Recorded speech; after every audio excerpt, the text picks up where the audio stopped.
नमस्कार दोस्तों, स्वागत है आपका हमारे चैनल पर। तो हमारी आज की कहानी है शिकारी, मुंशी प्रेमचंद जी की कहानी। तो चलिए शुरू करते हैं। मई का महीना था। सूर्य की आंखें सामने से हटकर सिर पर जा पहुंची थी, इसलिए उनमें शील ना था। ऐसा विदित होता था मानो पृथ्वी उनके भय से थर-थर कांप रही थी। ठीक ऐसे ही समय एक मनुष्य एक हिरन के पीछे उन्मत्त चाल से घोड़ा फेंके चला आता था। उसका मुंह लाल हो रहा था और घोड़ा पसीने से लथपथ। किंतु मृग भी ऐसा भागता था मानो वायु वेग से जा रहा हो। ऐसा प्रतीत होता था कि उसके पद भूमि को स्पर्श नहीं करते। इस दौड़ की जीत हार पर उसका जीवन निर्भर था। पछुआ हवा बड़े जोर से चल रही थी। ऐसा जान पड़ता था मानो अग्नि और धूल की वर्षा हो रही हो। घोड़े के नेत्र रक्तवर्ण हो रहे थे और अश्वारोही के सारे शरीर का रुधिर उबल सा रहा था। किंतु मृग का भागना उसे इस बात का अवसर ना देता था कि अपनी बंदूक को संभाले। कितने ही ऊख के खेत, ढाक के वन और पहाड़ सामने पड़े और तुरंत ही सपनों की संपत्ति की भांति अदृश्य हो गए। क्रमशः मृग और अश्वारोही के बीच अधिक अंतर होता जाता था कि अचानक मृग पीछे की ओर मुड़ा। सामने एक नदी का बड़ा ऊंचा कगार दीवार की भांति खड़ा था। आगे भागने की राह बंद थी और उस पर से कूदना मानो मृत्यु के मुख में कूदना था। हिरन का शरीर शिथिल पड़ गया। उसने एक करुणा भरी दृष्टि चारों ओर फेंकी, किंतु उसे हर तरफ मृत्यु ही मृत्यु दृष्टिगोचर होती थी। अश्वारोही के लिए इतना समय बहुत था। उसकी बंदूक से गोली क्या छूटी, मानो मृत्यु के एक महाभयंकर जय ध्वनि के साथ अग्नि की एक प्रचंड ज्वाला उगल दी। हिरन भूमि पर लौट गया। मृग पृथ्वी पर पड़ा तड़प रहा था और उसने अश्वारोही की भयंकर और हिंसा प्रिय आंखों से प्रसन्नता की ज्योति निकल रही थी। ऐसा जान पड़ता था कि उसने असाध्य साधन कर लिया। उसने पशु के शव को नापने के बाद उसके सींगों को बड़े ध्यान से देखा और मन ही मन प्रसन्न हो रहा था कि इससे कमरे की सजावट दूनी हो जाएगी और नेत्र सर्वदा उस सजावट का आनंद सुख से भोगेंगे। जब तक वह इस ध्यान में मग्न था, उसको सूर्य की प्रचंड किरणों का लेश मात्र भी ध्यान ना था।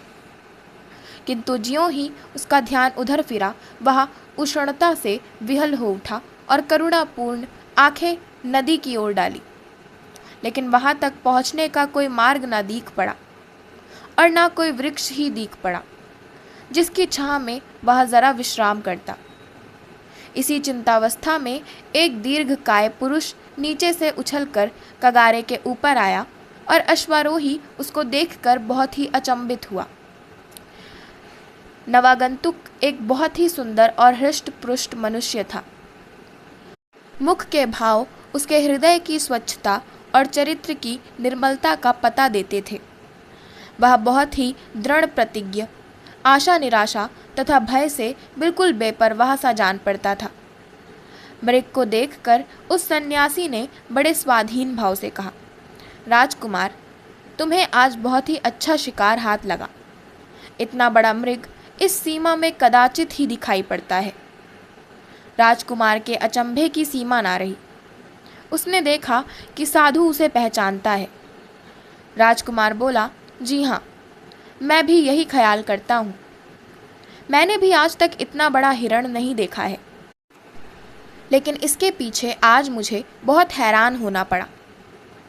सन्यासी ने दयापूर्वक कहा, निसंदेह तुम्हें दुख उठाना पड़ा होगा। तुम्हारा मुख लाल हो रहा है और घोड़ा भी बेदम हो गया है। क्या तुम्हारे संगी बहुत पीछे रह गए हैं? इसका उत्तर राजकुमार ने बिल्कुल लापरवाही से दिया, मानो उसे इसकी कुछ चिंता ना थी। सन्यासी ने कहा, यहाँ ऐसी कड़ी धूप और आंधी में खड़े तुम कब तक उनकी राह देखोगे?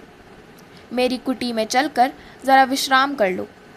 तुम्हें परमात्मा ने ऐश्वर्य दिया है, लेकिन कुछ देर के लिए संन्यास श्रम का रंग भी देखो और वनस्पतियों और नदी के शीतल जल का स्वाद लो। यह कहकर उस सन्यासी ने उस मृग के रक्तमय मृत शरीर को ऐसी सुगमता से उठाकर कंधे पर धर लिया मानो वह एक घास का गट्ठा था, और राजकुमार से कहा, मैं तो प्रायः कगार से ही नीचे उतर जाया करता हूँ, किंतु तुम्हारा घोड़ा संभव है ना उतर सके। अतएव एक दिन की राह छोड़कर 6 मास की राह चलेंगे। घाट यहाँ से थोड़ी ही दूर है और वहीं मेरी कुटी है। राजकुमार सन्यासी के पीछे चला। उस सन्यासी के शारीरिक बल पर अचंभा हो रहा था। आध घंटे तक दोनों चुपचाप चलते रहे। इसके बाद ढालू भूमि मिलनी शुरू हुई और थोड़ी देर में घाट आ पहुंचा। वहीं कदम्ब कुंज की घनी छाया में, जहां सर्वदा मृगों की सभा सुशोभित रहती, नदी की तरंगों का मधुर स्वर सर्वदा सुनाई दिया करता, जहां हरियाली पर मयूर थिरकते, कपोतादि पक्षी मस्त होकर झूमते, लता द्रुमादि से सुशोभित सन्यासी की एक छोटी सी कुटी थी। सन्यासी की कुटी हरे भरे वृक्षों के नीचे सरलता और संतोष का चित्र बन रही थी। राजकुमार की अवस्था वहां पहुंचते ही बदल गई।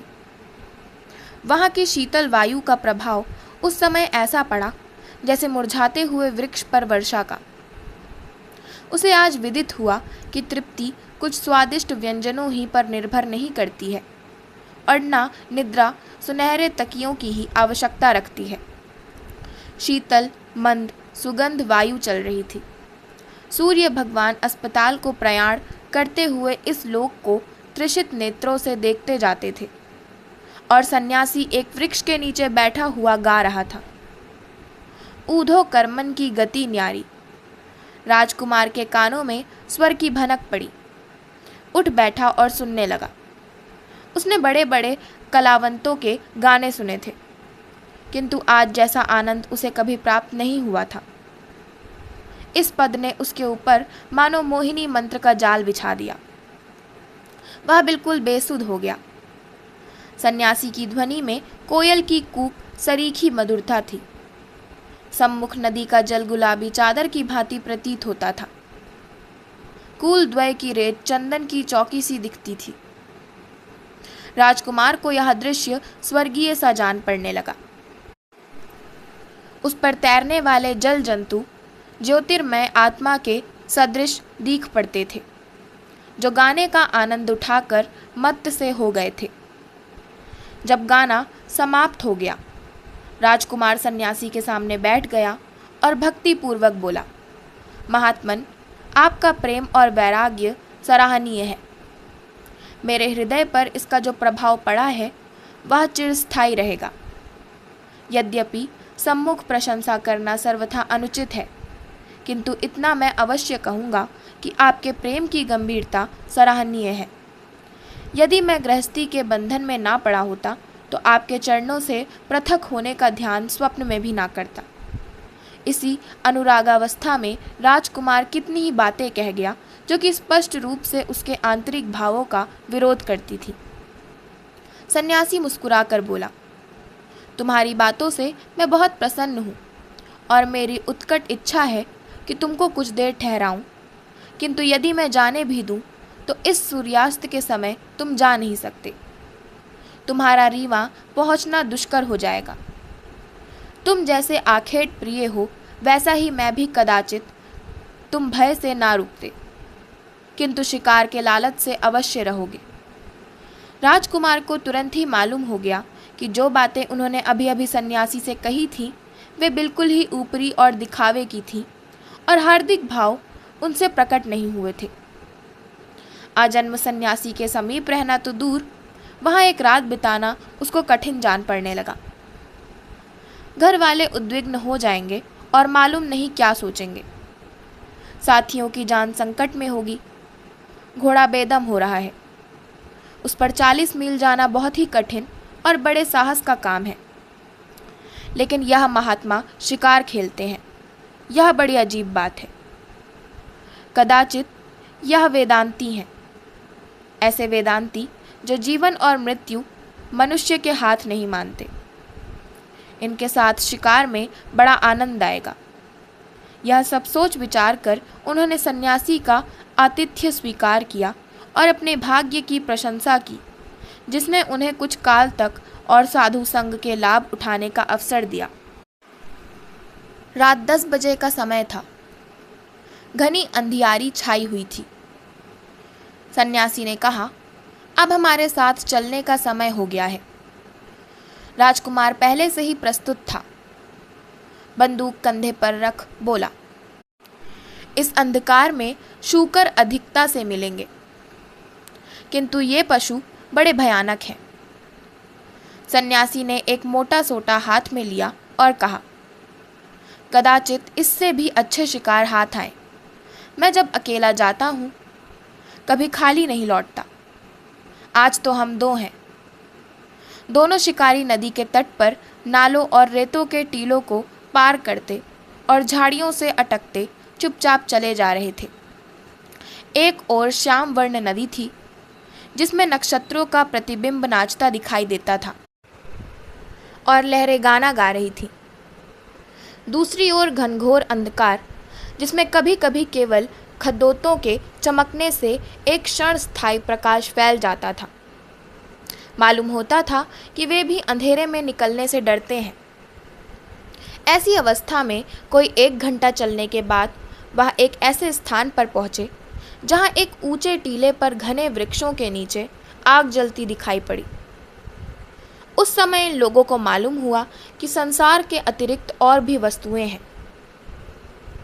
सन्यासी ने ठहरने का संकेत किया। दोनों एक पेड़ की ओट में खड़े होकर ध्यानपूर्वक देखने लगे। राजकुमार ने बंदूक भर ली। टीले पर एक बड़ा छायादार वट वृक्ष भी था। उसी के नीचे अंधकार में 10-12 मनुष्य अस्त्र शस्त्रों से सुसज्जित मिर्जई पहने चरस का दम लगा रहे थे। इनमें से प्रायः सभी लंबे थे। सभी के सीने चौड़े और हृष्ट-पुष्ट मालूम होता था। सैनिकों का एक दल विश्राम कर रहा है। राजकुमार ने पूछा, यह लोग शिकारी हैं। ये राह चलते यात्रियों का शिकार करते हैं। ये बड़े भयानक हिंसक पशु हैं। इनके अत्याचारों से गांव के गांव बर्बाद हो गए और जितनों को इन्होंने मारा है उनका हिसाब परमात्मा ही जानता है। यदि आपको शिकार करना हो तो इनका शिकार कीजिए। ऐसा शिकार आप बहुत प्रयत्न करने पर भी नहीं पा सकते। यही पशु हैं जिन पर आपको शस्त्रों का प्रहार करना उचित है। राजाओं और अधिकारियों के शिकार यही हैं। इससे आपका नाम और यश फैलेगा। राजकुमार के जी में आया कि 2-1 को मार डालें, किंतु सन्यासी ने रोका और कहा, इन्हें छेड़ना ठीक नहीं। अगर यह कुछ उपद्रव ना करें तो भी बचकर निकल जाएंगे। आगे चलो, संभव है कि इससे अच्छे शिकार हाथ आए। तिथि सप्तमी थी। चंद्रमा भी उदय हो आया। इन लोगों ने नदी का किनारा छोड़ दिया था। जंगल भी पीछे रह गया था। सामने एक कच्ची सड़क दिखाई पड़ी और थोड़ी देर में कुछ बस्ती भी दिख पड़ने लगी। सन्यासी एक विशाल प्रासाद के सामने आकर रुक गए और बोले, आओ इस मौलसरी के वृक्ष पर बैठे, परंतु देखो बोलना मत, नहीं तो दोनों की जान के लाले पड़ जाएंगे। इसमें एक बड़ा भयानक हिंसक जीव रहता है जिसने अनगिनत जीवधारियों का वध किया। कदाचित हम लोग आज इसको संसार से मुक्त कर दें। राजकुमार बहुत प्रसन्न हुआ और सोचने लगा, चलो रात भर की दौड़ तो सफल हुई। दोनों मौलसरी पर चढ़कर बैठ गए।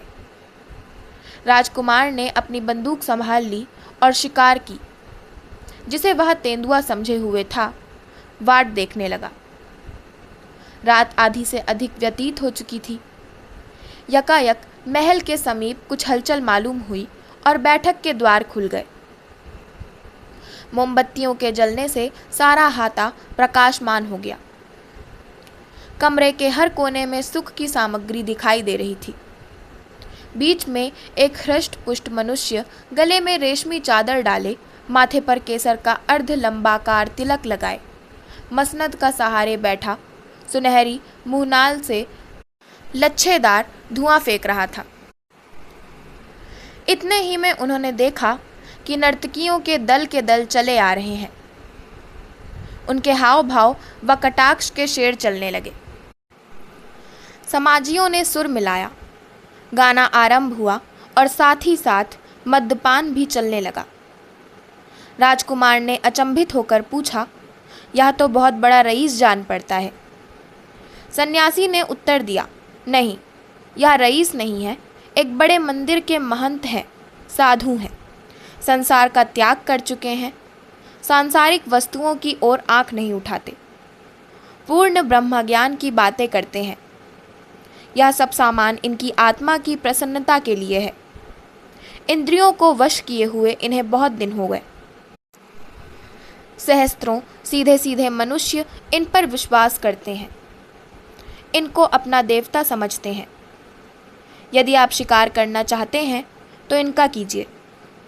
यही राजाओं और अधिकारियों के शिकार हैं। ऐसे रंगे हुए सियारों के संसार को मुक्त करना आपका परम धर्म है। इससे आपकी प्रजा का हित होगा तथा आपका नाम और यश फैलेगा। दोनों शिकारी नीचे उतरे। सन्यासी ने कहा, अब रात अधिक बीत चुकी है, तुम बहुत थक गए होगे, किंतु राजकुमारों के साथ आखेट करने का अवसर मुझे बहुत कम प्राप्त होता है, अतएव एक शिकार का पता और लगाकर तब लौटेंगे। राजकुमार को इन शिकारों में सच्चे उपदेश का सुख प्राप्त हो रहा था। बोला, स्वामी जी, थकने का नाम ना लीजिए। यदि मैं वर्षों आपकी सेवा में रहता तो और न जाने कितने आखेट करना सीख जाता। दोनों फिर आगे बढ़े। अब रास्ता स्वच्छ और चौड़ा था। हाँ, सड़क कदाचित कच्ची ही थी। सड़क के दोनों ओर वृक्षों की पंक्तियां थीं। किसी किसी आम्र वृक्ष के नीचे रखवाले सो रहे थे। घंटे भर बाद दोनों शिकारियों ने एक ऐसी बस्ती में प्रवेश किया जहाँ की सड़कें लालटेनों और अट्टालिकाओं से मालूम होता था कि बड़ा नगर है। सन्यासी जी एक विशाल भवन के सामने एक वृक्ष के नीचे ठहर गए और राजकुमार से बोले, यह सरकारी कचहरी है। यहाँ राज्य का बड़ा कर्मचारी रहता है, उसे सूबेदार कहते हैं। उनकी कचहरी दिन को भी लगती है, रात को भी। यहाँ न्याय सुवर्ण और रत्नादिकों के मोल बिकता है। यहाँ की न्यायप्रियता द्रव्य पर निर्भर है। धनवान दरिद्रों को पैरों तले कुचलते हैं और उनकी गुहार कोई भी नहीं सुनता। यही बातें हो रही थी कि यकायक कोठे पर दो आदमी दिखलाई पड़े। दोनों शिकारी वृक्ष की ओट में छिप गए। सन्यासी ने कहा, शायद सूबेदार साहब कोई मामला तय कर रहे हैं। ऊपर से आवाज़ आई, तुमने एक विधवा स्त्री की जायदाद ले ली है। मैं इसे भली भांति जानता हूँ। यह कोई छोटा मामला नहीं है। इसमें एक सहस्त्र के कम पर मैं बातचीत करना नहीं चाहता। राजकुमार ने इससे अधिक सुनने की शक्ति ना थी। क्रोध के मारे नेत्र लाल हो गए। यही जी चाहता था कि इस निर्दयी का अभिवध कर दूं, किंतु सन्यासी जी ने रोका।